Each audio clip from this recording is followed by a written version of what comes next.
Hey, I'm Chris. I live in Las Vegas, and today I wanted to review two cartoons from the 80s and 90s that are completely and totally similar. So, in the 1980s, there was this big resurgence of sword and sorcery, not only in music videos and in movies, but also in cartoons and board games. So you would have stuff like Dragon Slayer in the movie theater, and you would have stuff like Dungeons and Dragons at the toy store. Now on Saturday mornings, there was a dope sword and sorcery cartoon called Thundar the Barbarian. Now, again, you would have like Conan the Barbarian in the movie theaters. Thundar the Barbarian was supposed to be a take on that. A guy with a sword, and he had a sidekick who was kind of a monster, and he had a sorceress girlfriend that they would roam around some afterworld in post-apocalyptic Earth. It was an awesome show. There were different adventures in each and every episode. They would go to different places that were destroyed once 20th century cities that were now like an apocalyptic hellscape. They would fight monsters. They would use sorcery and magic. There would be super science. That was Thundar the Barbarian. But to follow it would be the Pirates of Darkwater in the 1990s. Pretty much, it's another alien world, an alien theme. There was swords, there was sorcery, there were treasures, there were evil monsters, there were evil pirates.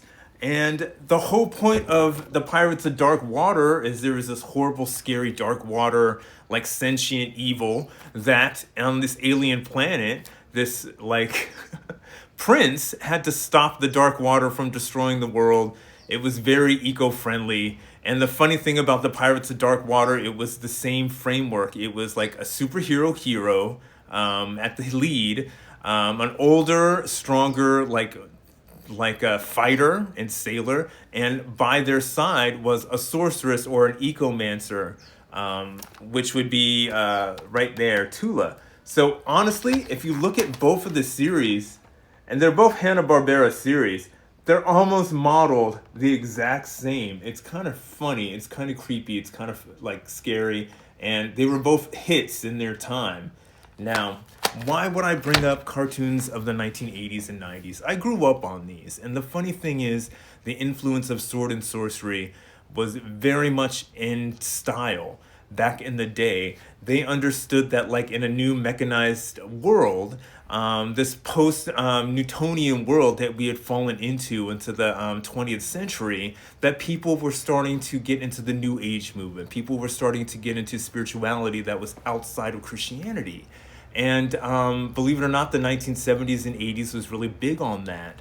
Even the whole idea of reading runes, using crystals with energy work, that stuff became so like brand new and embraced in the 70s and 80s, with the counterculture growing, with women's rights, with gay rights, with basically stepping away from the baby boomers and everything that had come between it before the 1980s and 70s.